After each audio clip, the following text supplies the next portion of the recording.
शांति। आपका प्रश्न है, श्रेष्ठ स्वरूप व श्रेष्ठ नशे में स्थित रह अलौकिकता का अनुभव कैसे करा सकते, कैसे अंतर्मुखी बन सकते? उत्तर है, देखो, श्रेष्ठ स्वरूप अर्थात आत्मिक स्मृति, ईश्वरीय नशा अर्थात श्रेष्ठ नशे, और अंतर्मुखी बनना अर्थात अपने अंदर जो सूक्ष्म चीजें हैं आत्मा के साथ उस बातों को समझना और उसका चिंतन कर स्वरूप बनना। तो आज शिव बाबा ने माना परमात्मा ने कितना अच्छा एग्जाम्पल दिया कि जैसे ये जो आभा मंडल है उसमें सितारे जो है, हर एक सितारे की चमक अलग अलग है और जो एकदम चमकता है वो क्लियरली दिखाई देता है। वास्तव में ये सारा आभा मंडल ही तो हमारी माना जो बच्चे भगवान के बनते हैं, ये 33 करोड़ आत्माएं, उसमें से 9 लाख आत्माओं की ही ये सारे यादगार है। ये नक्षत्र, ये चंद्रमा, सूर्य, 9 लाख तारे, ग्रह, ये सब इसका एक मुरली के द्वारा जो प्रश्न है वो हमने YouTube पर सारा आभा मंडल समझाया है। आप वो चाहो तो समझ सकते हो। चैनल का नाम है शिव शक्ति मेडिटेशन बीके कुसुम। फिर उसमें सब्सक्राइब करेंगे तो प्लेलिस्ट में जाएंगे, ये सब बातें आपको स्पेशल टॉपिक में मिलेगी। और साथ साथ लाइक, शेयर और कमेंट भी कीजिए, जिससे आपका दुआ का खाता बढ़ेगा तो तीव्र पुरुषार्थ तक पहुंचाएगा। तो ये जो चमक है हमारी आत्मा की, वो हमें बढ़ानी है। तो हमारे गुण जो है वो बाहर लाना है। वास्तव में सारे विश्व की आत्माएं सितारे ही है, उसमें हम सितारे स्पेशल है, जिसको कहते हैं ना कोटो में कोई और कोई में भी कोई विरला, जो भगवान को जो है जैसा है वैसा समझकर याद करते हैं और उसके वर्षे के अधिकारी स्वर्ग के मालिक श्री कृष्ण के साथ जा सकते हैं। तो ये सितारा क्यों कहते हैं आत्मा को, इसका भी हमने टॉपिक रखा है। तो ये बाबा कहते हैं कि सारी विश्व की आत्माओं में हम आत्माएं जो नंबर 1 में आने वाली है, ऐसा पुरुषार्थ करना है, हम ऐसा बने जिससे हम अलग दिखाई दे। वैसे भी कई बार कई व्यक्ति ऐसे होते हैं कि उसके गुण कलयुग में रहते भी जैसे देवता होके है, तो लोग क्या कहते हैं, ये तो जैसे फरिश्ता है, ये तो इस कलयुग में जैसे देवता है। तो ये हमें प्रैक्टिकल जीवन में देवताई गुण लाना है, तब हम देवता बनेंगे। तो ये गुण लाने का ये सारा पुरुषार्थ है। हमारी चाल चलन, चेहरे, वाणी, व्यवहार, सब में ये सारे गुण प्रकट हो, ज्ञान स्वरूप बनना है। तब हमारे जो संस्कार है वो प्रैक्टिकल दिखाई देगा। सिर्फ आधा घंटा योग लगाने वाले नहीं, लेकिन योगी जीवन वाला बनना है। तो इसके लिए अंतर्मुखी बनना है। पहले कोई भी कार्य करो, हमारी आत्मिक स्मृति नेचुरल हो, फिर बाहर मुक्ता में आना, माना बाहर की कोई भी काम करना है बाद में करना है। पहले मैं आत्मा हूं ये स्मृति रहे। इस स्मृति से हमारे जो आत्मा के गुण हैं वो नेचुरल बाहर आएंगे औरों को भी गुण दिखाई देगा, अवगुण नहीं। जब हम शरीर को देखते हैं तो अवगुण दिखाई देगा, तो पाप कर्म बढ़ेगा। इसीलिए ये अभ्यास करना है, और इसके लिए ही हमारी दिनचर्या मनचर्या ग्रुप में जो आता है ये अवस्था बनाएगी। पहली स्टेज हमारी योग की अवस्था, वो जितनी पक्की इतनी यह नेचुरल होती जाएगी। तो इसके लिए ड्रिल जो है, 5 स्वरूपों की ड्रिल, ये सबसे श्रेष्ठ है। इसीलिए उसको स्वदर्शन चक्र और शास्त्रों में सुदर्शन चक्र कहा है, जिससे श्री कृष्ण ने अनेकों असुरों को मारा था। तो वास्तव में हमें ये चक्र मन में घुमाकर हमारे अंदर असुर है रावण, उसको खत्म करना का ये साधन है। तो जितना हम ज्ञान का चिंतन करेंगे हमारा ईश्वरीय नशा बढ़ेगा। जैसे कोई के पेरेंट्स मिनिस्टर है, प्राइम मिनिस्टर है, तो कितना नशा चढ़ता है। तो हमें भी नशा होना चाहिए कि हम किसके बच्चे हैं। स्वयं विश्व के प्राइम मिनिस्टर स्वयं भगवान के बच्चे हैं। हमारे पास जो ज्ञान है वो किसी के भी पास नहीं है, हम देवी देवता है। तो ये ज्ञान को सिर्फ सुनने पढ़ने से कुछ नहीं होता, उसको समझना है, जीवन में धारण करना है और प्रैक्टिकल स्वरूप में लाना है। ये है पुरुषार्थ। तो इसीलिए इस अवस्था को प्राप्त करने के लिए नॉलेजफुल भी बनना है और पावरफुल भी बनना है।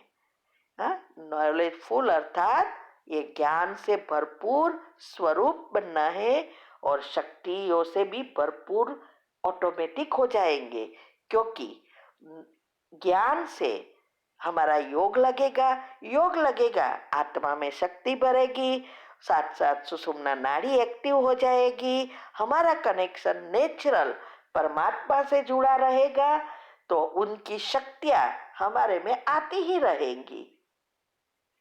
तो हम ये ज्ञान को दिल से क्यों समझाएंगे, क्योंकि ये ज्ञान रग रग में बैठ गया होगा, तब ये दूसरों को समझ में आएगा। इसीलिए कई बार शिव बाबा कहते हैं कि अगर ज्ञान दिमाग से निकलेगा तो सामने वाला का दिमाग तक ही रहेगा, जीवन में जाएगा ही नहीं, आगे नहीं बढ़ेगा।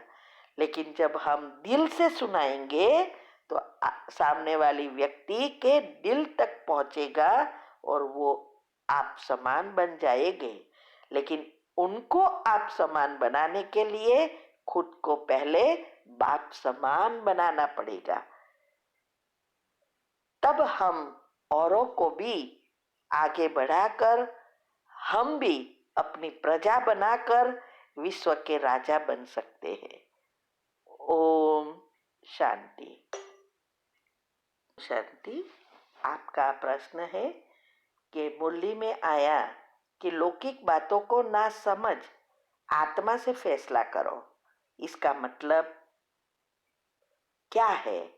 क्योंकि कई बार कुछ आत्माओं के स्वभाव संस्कार ऐसे होते हैं कि हम उन्हें देखना भी पसंद नहीं करते, जिससे यह कि हमें भी क्रोध हो जाता है, इरिटेशन होती है उस आत्मा से कि वह आत्मा दूर रहे हमसे, तो ऐसा फील होता है। उत्तर है, देखो, विश्व में 800 करोड़ आत्माएं हैं, लेकिन हम बहुत थोड़ी आत्माएं भगवान को पहचान कर पुरुषार्थ कर देवी आत्मा बन रहे हैं। तो अभी हमें ज्ञान है, पुरुषार्थ हम कर रहे हैं, ये दूसरी आत्माएं नहीं। उन लोगों का तो स्वभाव ही ऐसा होगा। ये स्वभाव संस्कार अलग, हर एक का अपना अपना है। लेकिन मुझे क्या करना है वो हमें पता है। अगर ये सबसे इरिटेशन होता है, क्रोध आता है, बात करने की मन नहीं होता, तो इसका मतलब यह हुआ आप में और उनमें कोई फर्क नहीं है।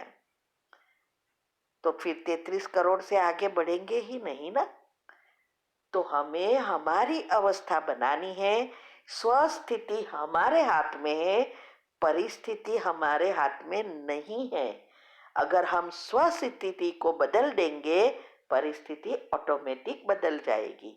और इसकी सारी विधि बहुत कुछ रोज प्रश्न के उत्तर में भी आते हैं और यूट्यूब पर भी राज रखे हैं।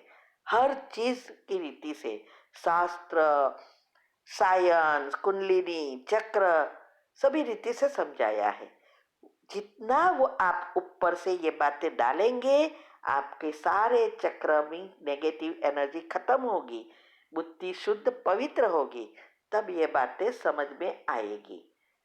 तो बाबा यही कहना चाहते हैं कि लौकिक आत्माओं के स्वभाव संस्कार को नहीं देखो, उस बातों को सुनकर फैसला नहीं करो, अपना खुद की स्वस्थिति बनाओ, आत्मिक स्मृति को बढ़ाओ और आत्मिक स्मृति में रहकर बुद्धि शुद्ध पवित्र बनाकर निर्णय लेना है कि मुझे क्या करना है।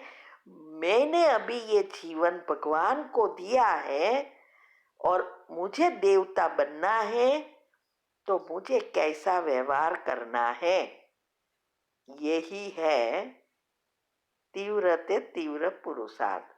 अगले प्रश्न में, आज बहुत सारे प्रश्न में ये सब बातें अच्छी रीति समझाई है, आप वो सुन सकते हैं।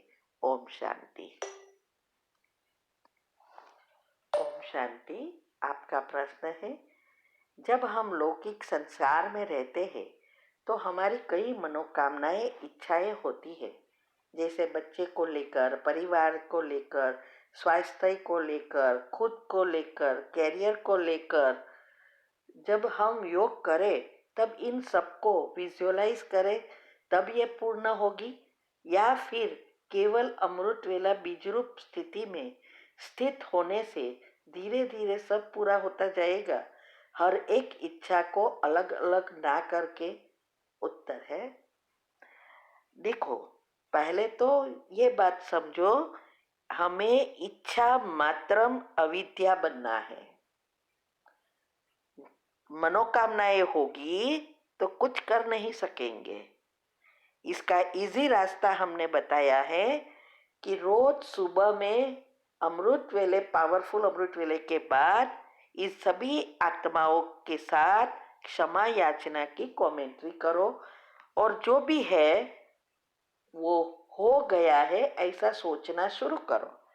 अगर आपके जीवन में कोई प्रॉब्लम है, पुरुषार्थ में बाधा डालती है, कुछ चीज ऐसी आ गई है, उसके लिए स्पेशल योग का प्रयोग करना पड़ता है। बाकी जैसे जैसे आपकी स्थिति अच्छी स्वस्थिति बनती जाएगी, सब कुछ अच्छा होएगा, क्योंकि हमारा भाग्य स्थूल चीजों से नहीं बनता। सूक्ष्म में जो होगा वो ही हमारा स्थूल भाग्य बनेगा। आज दुनिया में लोग स्थूल के पीछे भागते रहते हैं, अंदर से खोखले हो गए हैं, खाली हो गए हैं। इसीलिए भाग्य और ही दुख का बनता जा रहा है। और उसकी बहुत सारी बातें इजीली रीति से यूट्यूब पर हमने सब रखी है। आप वो सुनकर आगे बढ़ना चाहते हो तो करो, ठीक है। दूसरा आपका प्रश्न है, मैं अपने बेटे को जो 5 साल का है अभी से ऐसे तैयार करना चाहती हूँ जिससे वो संसार में लिप्त ना होकर परमात्मा से लगन लग जाए, पढ़ाई पूरी करके फिर जैसे माउंट आबू में सेवा दे पाए। क्या ये संभव है? हाँ, तो किस तरह से करें? उत्तर है, पहले तो आप तो पुरुषार्थ कर इच्छा मात्रम अविद्या बनो, तब आपके बच्चों को बना सकेंगे ना। देखो, हर एक का अपना अपना पुरुषार्थ है, अपनी अपनी मेहनत है, अपना अपना भाग्य है। ड्रामा अनुसार भी पार्ट फिक्स है। अभी आपका बच्चा छोटा है, आपने प्रेगनेंसी से लेकर बड़े होकर क्या क्या किया वो तो उसमें फिट हो ही जाएगा। अभी भी 6 साल तक होता रहेगा। फिर हमारा वातावरण घर का कैसा है, उस अनुसार उसका व्यक्तित्व बनता है। आज किसको नहीं चाहिए कि बच्चे उसके कहा करे बने, अच्छे बने, संस्कारी बने, फिर भी बिगड़ जाते हैं क्योंकि पहले हम ही खुद चेंज नहीं होते हैं। हमने ये बच्चों के संस्कार की बातें बहुत सारी रखी है यूट्यूब पर, वो सुनो और प्रैक्टिकल करो। तो चाहते हैं सब कुछ, लेकिन हम प्रैक्टिकल जीवन में अगर नहीं करेंगे, हमारी जीवन ही ऐसा बिजी बना देंगे जो बच्चों को सिर्फ योग लगाकर करने को कहेंगे, क्या हो जाएगा। आपको भी बदलना पड़ेगा, घर का वातावरण भी बदलना पड़ेगा और उस कर्म की गति को भी समझना पड़ेगा। क्योंकि हर एक चाहता है फैमिली में कि हमारे सभी परिवार वाले बाबा का ज्ञान ले और आगे बढ़े, लेकिन आते हैं नहीं। हमारे घर में भी हम 5 थे, तब तो पहले तो हमें भी जब बच्चे छोटे थे तो ये ज्ञान कुछ समझ में नहीं आया था कि हम उसका संस्कार ऐसे बना सके। फिर भी वो सब ज्ञान में थे, एक तो सेंटर पे ही रहती थी। आज कोई भी ज्ञान में नहीं है। उस मधुबन से आने के लिए तैयार नहीं थी वापिस, फिर भी उस शादी हो गई। हम तो तैयार थे बनाने के लिए। तो देखो, ये सब हमारे तीव्र पुरुषार्थ ग्रुप में जो ऑडियो आती है ना, और अभी हमने एक यूट्यूब पर भी रखना शुरू किया, लौकिक जीवन से अलौकिक जीवन परिवर्तन, उसमें भी सब कुछ बताया है। तो ये सब वो पहले तो उसके संस्कार नए बने, फिर वो बाबा का बच्चा बने, सेवा के लायक बने, बाद में मधुबन की बात है। तो ऐसा सिर्फ प्रश्न पूछने से कुछ नहीं होता, हमें ऐसा पहले हमारी अवस्था बनानी है, खुद का स्व परिवर्तन करना है, तब ये सब होगा। अगर सब ऐसे सोचते रहे, करे कुछ नहीं, तो दुनिया थोड़ी बदलेगी। प्रैक्टिकल इसीलिए शिव बाबा कहते हैं अपने को बदलो, दूसरे की चिंता नहीं करो, शुभ भावना शुभकामना दे सकते हैं। ठीक है। ओम शांति।